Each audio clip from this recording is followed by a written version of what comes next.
So today, thank you for coming to the second Foodie Fun at Home holiday style. We have one more next week after this. So today we're talking about kids' snacks and gifts to make. And I was, you know, looking over my final PowerPoint presentation and just realizing it definitely could just say snacks and gifts to make. But these really work with your kids too, or grandkids. So, or your neighbor kids. So hopefully some of these will really help and give you ideas for what to bring to work. So let's get started. So I'm Andrea Nicolai, and I'm a registered dietitian and the Family and Consumer Sciences agent for the University of Florida Extension in Polk County. So my job is to teach food and nutrition and chronic disease classes for the county.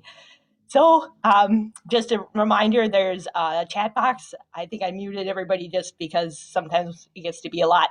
So if you find that, if you hover over the top or the bottom of the screen, usually it'll show up and then you'll see a chat, and feel free to write any questions in there or comments. I'll try to look at that. So thank you. And then I'm going to have a short evaluation. It might look similar to last week, but it really, really does help me. We have to do a big report at the end of the year and kind of show like where we can improve and things like that. And your surveys really help. So let's get started. So the three big things. So here's what we're going to talk about today. Snacking, 1, 2, 3. Healthy and fun holiday snacks, and yummy gifts to make beyond the sweets. I know you're wondering what that will be. So just a reminder then, so the holidays are coming, and our idea is to try to fill half your plate with vegetables and fruit, 1/4 of it with starchy foods like the potatoes or the stuffing or the sweet potato casserole, and then another fourth with a lean protein like your turkey or lean ham.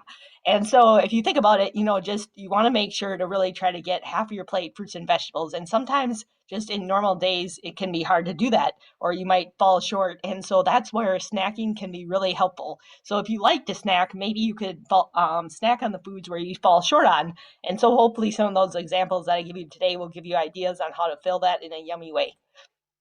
So the what and when of snacking. So snacking is a mini meal. So like if I use 2 cupped hands, that's like a meal. And a snack would be like a mini meal like that. And we're doing more snacking now in America than ever before. And so just trying to realize when you're having those snacks, then to make sure that they're from the food groups can be really important so that you get the nutrients that you need. So it's a mini meal. The aim is, especially with kids, you want to try to have it at least 2 hours before the meal so that they're hungry for the actual meal. You're more likely to have vegetables usually at the meal, so you really want them to be hungry for that. And then make sure you wash whatever you're having, especially like if you're having produce, obviously not if you're having crackers, and then wash your hands too just before preparing. So even things like cantaloupe or watermelon, make sure you wash the outside of those too, because then the bacteria could get on your cutting board. So just that's key things with snacking. So what to choose, just what I mentioned then, is try to pick foods from the food groups. Like combo snacks can really help hold you over longer. So maybe if it's just like an hour before a meal, maybe just a fruit like strawberries would be fine. But if you really want you to feel kind of satisfied and like you can make it to the meal, trying to mix 2 food groups together, such as fruits with like peanuts or maybe cheese with crackers, or hummus and veggies, things like that can help hold you over longer because there's that protein or the fat with the carbohydrate. And sugary snacks, that's we like to snack a lot on those, and they have empty calories. So just that means they have calories without any nutrition with them.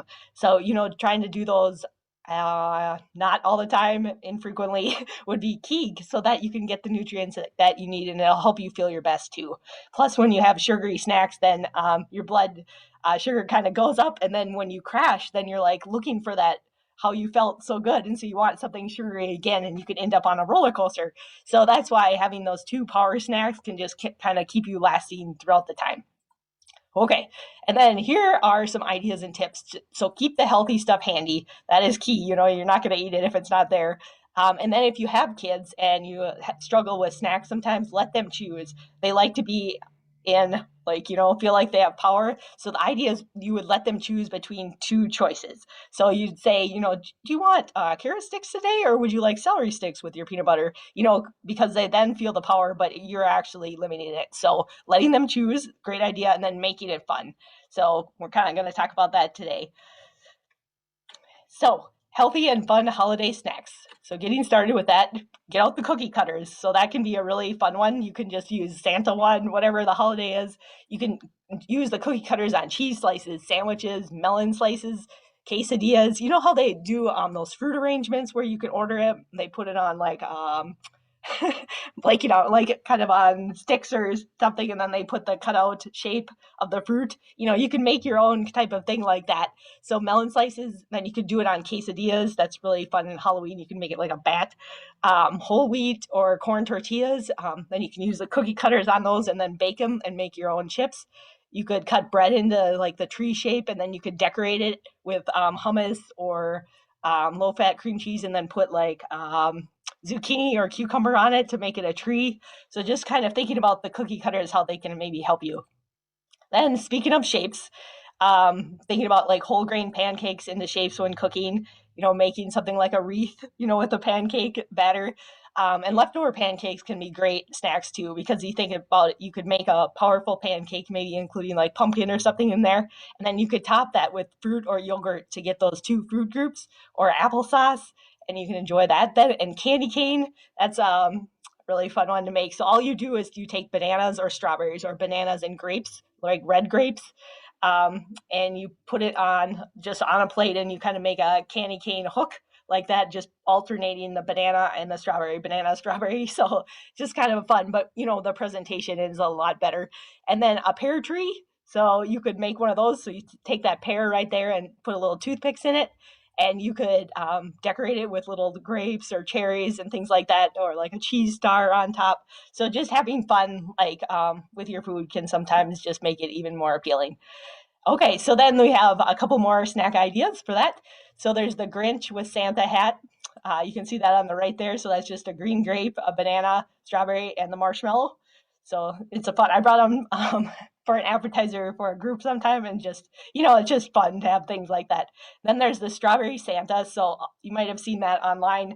Well, all you do is you take you cut off like the bottom of the strawberry so it's flat, flip it over, and then you kind of cut it in half.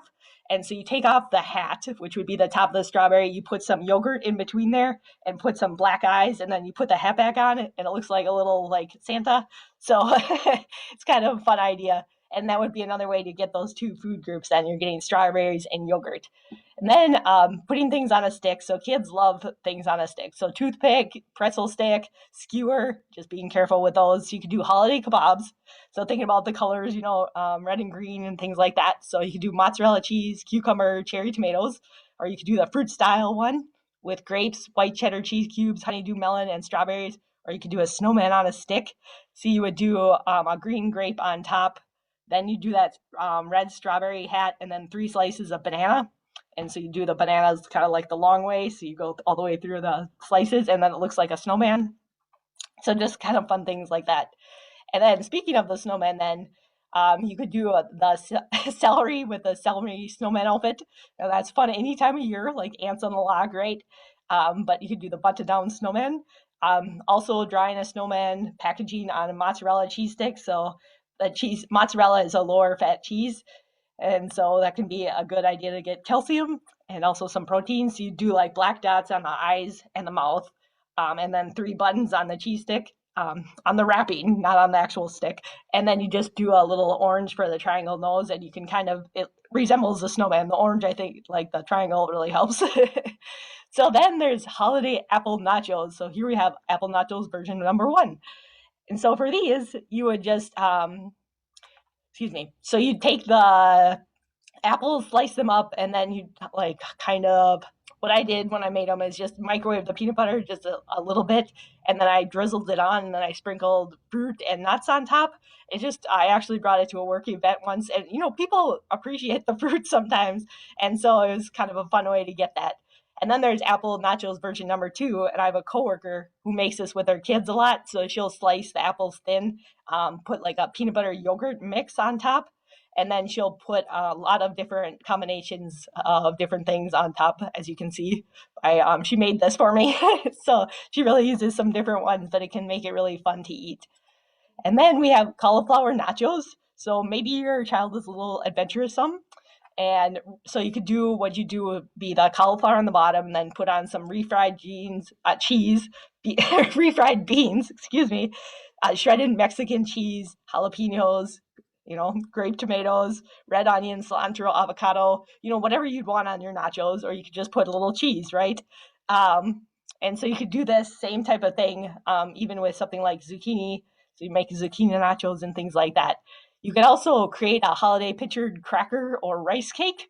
So you could use like an English muffin or the rice cake, it's round. And so it's almost like you're making an ornament. So you could kind of decorate the ornament with, putting a base of hummus or mashed avocado, even tomato pot sauce, peanut butter, yogurt, and then you decorate it. So you're decorating it and just kind of making it a little bit more fun. So doing that, topping with vegetables or cheese, things like that. And then you can use the string cheese, kind of works as garland. So if you need ideas for that. So here, did you guys know, I looked it up, and burr is actually a word. It has 3 R's. It's used to express someone's reaction to feeling cold. So these are some colder snacks. So there's frozen red or green grapes. They're like little popsicles right out of the freezer. So a lot of people really like those. I knew a gentleman who had them every night as his night snack. He would like make sure to stock frozen grapes just because they're sweet and, kind of calming and refreshing. So frozen fruit cups, there's an example. You can mix bananas together with frozen strawberries, yogurt, crushed pineapple, and you freeze them in these little muffin tins. And they can be a really refreshing side dish or a snack.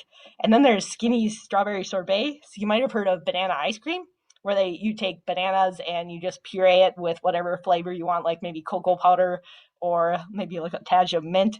And so this is using strawberries, and it works the same way. So it's like almost like a strawberry sorbet. So you just take frozen strawberries and then 4 or 5 fresh ones just to make sure you get a little bit of liquid. And then you blend it together. It's really good. So another option. So green or red fruit smoothies. So thinking about the color again, I'm totally on this green and red kick. So approximately 1-to-1 fruit to yogurt and milk. So this idea is from FNEP, and they have a lot of low cost, on target recipes that people can make that are easy. And so one of their recipes is 3 cups of frozen strawberries, 3 cups of strawberries or other frozen fruit, 1 banana, 2 cups of milk, 1 cup of yogurt, and then a handful of spinach. And it's a really good smoothie. So they do that a lot. And just keep in mind, smoothies can be great, but chewing food has been found to be more satisfying. So maybe just use smoothies every once in a while. Okay, you're getting warmer, thank goodness, right? So there's fruit and yogurt parfaits. So you could use red and green fruits to make it holiday style. Kiwi, pears, strawberries, raspberries, dried cranberries, honeydew melon. So I'm thinking about the red and green again. So you could make, like the holiday parfait, and you could top or layer with whole grain cereal or low sugar granola. And then there's avocado toast. So we got, you toast a piece of bread, and then you can spread mashed avocado on top of it with a little salt and pepper. So that's a very trendy thing right now. But it is, it's satisfying because that avocado has the healthy fat, and then you have some carbohydrate to give you some energy. And you can also add a tomato on that, is really good. Actually, an egg also. Or you could use ricotta as like a base, like a snowy spread on it, and mix the ricotta with herbs or with lemon juice, and then you'd add that avocado on top. So that's a frequently used recipe also. They're good together. And I couldn't help it, you guys. This recipe, it just looks so fun.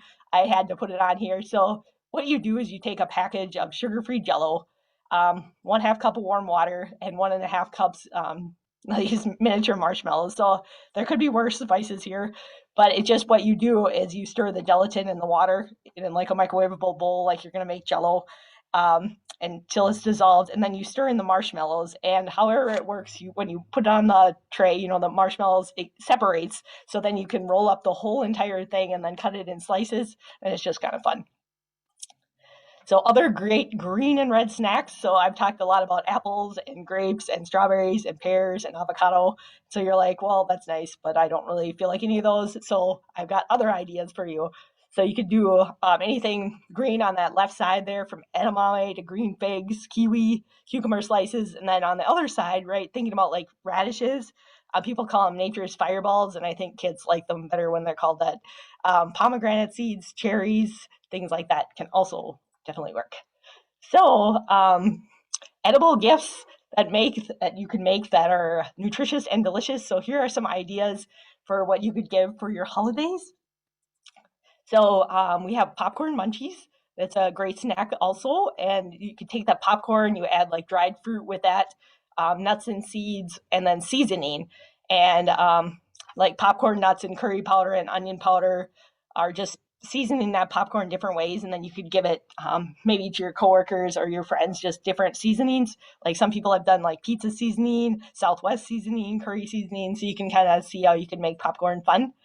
There's dry ingredient mixes. So you could do a whole grain pancake mix, a soup mix, or a chili mix. I just see Michael put he will be making a white bean and kale soup with diced tomatoes. So maybe, he could do that base, like the white beans in there, and then just say, add, his kale and diced tomatoes, and then people would be able to make his recipe.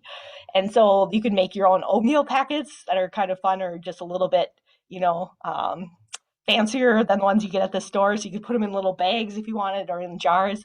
And you could season them with something like chai spice or pumpkin pie spice, something maybe people couldn't buy, but it's really delicious. And add dried fruits, raisins, cut apricots, apples, pineapples, and then some nuts and seeds or a trail mix.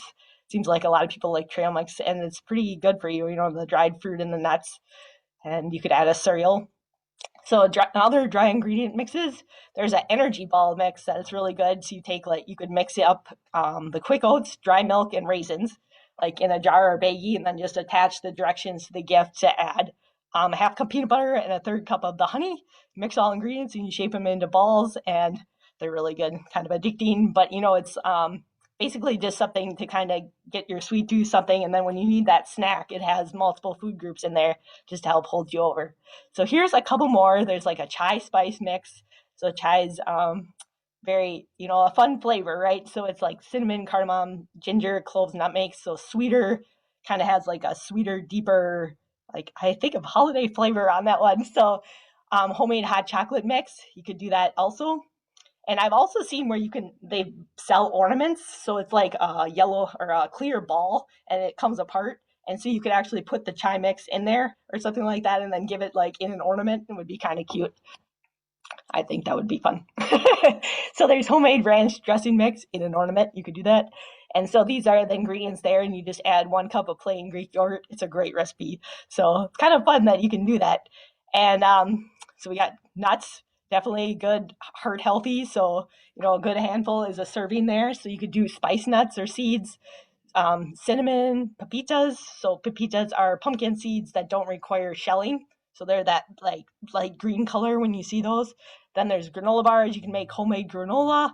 I had a mailman. She made me granola every year, and I miss her. But it's kind of like a fun gift, because it does take a little bit of work. But if you make it in a big batch and then just give everybody some, it's can work out pretty well.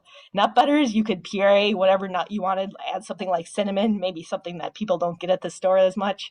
Or you could do peanuts and then add something like cocoa powder or cinnamon or even cayenne pepper. So moving on from there, other things like nuts, roasted chickpeas. You might have seen those in the store now. They're selling them. And so you can make your own very easily and just season them how you want. So you just take a can of chickpeas, you rinse it, add that olive oil a little bit, just so that the seasoning will stick to them, season them, and then put them in the oven and bake them until they're as crunchy as you want. And you're good to go on those. And then some other great ideas. We have like salad dressing. So you could do an oil, vinegar, and then additions to that and just tell them, make sure you refrigerate it. There's Big Bird seed crackers. You can make them crackers, special crackers. Seasoning mixes. So you might have seen those, like, people give no salt added seasonings would be great. Or pizza seasoning, things like that. And then spiced mustard. So you're taking a mustard and then adding something special to that to make it your own. And then there's breads. So people give bread sometimes, maybe pumpkin date or cranberry orange walnut banana nut. And then on the left, you see this bread. It's actually called the life-changing loaf of bread. And somebody introduced it to me. It's delicious. And very, like, if you like grainy things or kind of wholesome stuff, it's really good. So that could be something you could give to people. Hard to find something like that in the store. And then there's fruit leather. I know, I think so many ideas. So fresh, frozen, or canned fruit can be used. So you just puree the fruit and you pour it on a cookie sheet and it can take a while to dry, but you put it in the oven then. Um, it dries from the outside edge to the center, and you just test for dryness by touching the center. And so you can make your own like fruit leathers and things like that, and they're great gifts. So you could use cookie cutters to make them into shapes, add different spices, add chopped nuts or things that are in there. And there's also vegetable leathers that are they're also out there also also out there also, which is definitely a sentence. So fruit leather, here's one recipe idea where you take plums or other things like apples, peaches, or cherries. You add some water, a dash of salt, and then you chop them up and you simmer them. You blend them and you put it on a cookie sheet with parchment paper for about 4 to 5 hours then, and you cook it, and it will eventually get to be that leather where you can roll it up. And you can do vegetable leathers, common or pumpkin. You can do mixed vegetable or tomato, seen tomato, or zucchini apple berry was a recipe I saw this morning, or apple spinach cinnamon. And so you can just do a really simple one. You could just do apple or something like that. So you don't have to, some people do it even from applesauce. So you don't even have to puree anything. So you can just make it from that. I've actually made one for a recipe testing contest. This lady submitted its sweet potatoes and applesauce, and it won the contest. It was really good. But those two together then, can be really good. And it can be a way to use vegetables that are a little bit past their prime, because they're, ready to be used now. So it's a great option for that. Then there's dried fruit. And if you guys are going to dry any fruit, this National Center for Home Food Preservation, they are a great resource. You can put in, like, you see all these lists of dried fruit, and then you just click on the one you're going to do, and it will give you the exact directions so that you can do it safely. So I love going to them. They are great resource and reputable and very, very well tested. So like arranging the pre-treated fruits on drying trays, you can dry them at 140 degrees in an oven, or you can use a dehydrator. So the length of time will depend on like the size of the pieces and the amount of circulation that's there. So like a convection oven won't take as long as the other option. And you can also dry vegetables. So blanching the vegetables would be recommended first. So blanching is putting them in boiling water and then like boiling them just a short amount of time, and then putting them in cold water just to stop any of the enzymes from continuing to develop so that they keep their nutrients. But you don't have to do that with fruit. So then I think I just have a couple slides left. And so flavored vinegars is another one. I'm doing that with that canning class that I told you guys I have coming up. So you just take herbs, like 3 or 4 sprigs, or dry. You can do dried ones per 2 cups of vinegar. So you could do fruit, which would be 1 to 2 cups for 2 cups of vinegar. So you sterilize the jars and the tops. You prepare the herbs and the fruit. Then you heat the vinegar just below boiling, and you pour them over those herbs or the fruit in your jars, and then let it sit undisturbed for 3 to 4 weeks. So this would be one to start making maybe now, just to make sure you have it all good to go. Or you could just, hand them the jar and just say, maybe if you want this more developed, a couple more weeks wouldn't be bad. And then that National Center for Home Food Preservation, the one I talked to you about before, they have recipes for flavored vinegars too, and they tell you step by step how to do it. So it's really helpful. You know how people sometimes, you might have seen flavored oils. So those you have to be careful with those. They're not recommended because the herbs or vegetables in the oil, or like oil infusions, they're both low acid. So the herbs and oils are low acid, whereas vinegar is high. So it's, helping kill stuff. But, the lower acid stuff could support the growth of disease causing botulism bacteria. So if you do get flavored oils, if you make them, just put them in your fridge and try to use them in the next couple of days. So other food home preservation gifts would be using apples. You could make cranberry sauce or pear butter.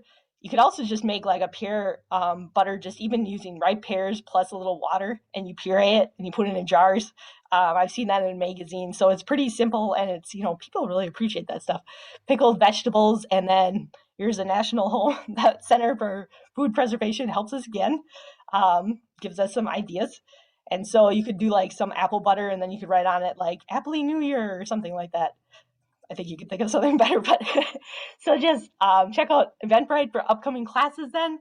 So I have that gift for the kitchen. You practice canning, and you get to take home 3 gifts, and one of them is an herb vinegar.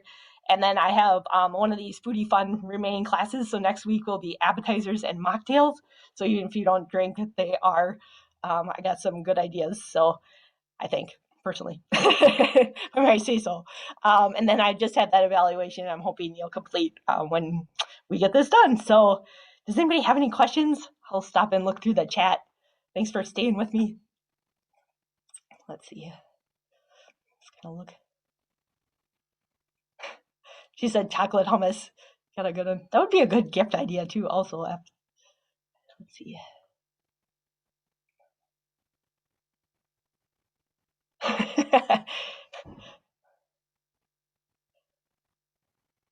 Yes, I'll quick whip back to the homemade ranch recipe.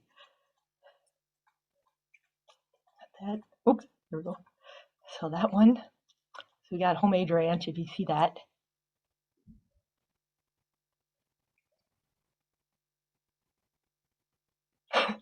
Yeah, and I did record this, so I'll send that to you guys too. Thank you guys all for coming. I really appreciate it. Hopefully we'll see you next week. So you guys, happy holidays, if I can say that.